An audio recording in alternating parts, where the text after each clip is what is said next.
presented by Mathli Express Music.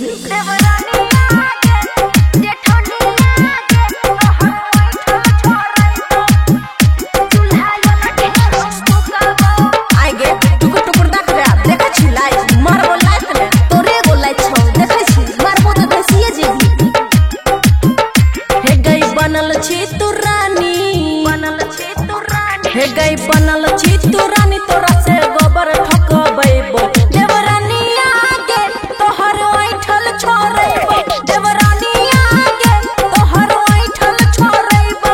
मर्द के कमाई खाइ छी हे गई मर्द के कमाई खाइ छी ताना ने सहबो जेठनी आगे चूल्हा यो लगे हम फुकबो जेठनी आगे चूल्हा यो लगे हम फुकबो खुशी रिकॉर्डिंग स्टूडियो बलुआहा। हगाई सुन छोट जकारो बेसी आगती नहीं बन तू बड़ छी त बड़ जकारो मैं त आंखे फोड़ देबो हे गई बलबी त खूब मरबो झटावा ओ खाइर के बैठ के कान भी तू दतवा हची आइर के बुझल ही रोग ने दिखावे नए ताके तू घूर के मरबो की हुनी से भगवे तू छिहुल के औकाद के दाह तोहर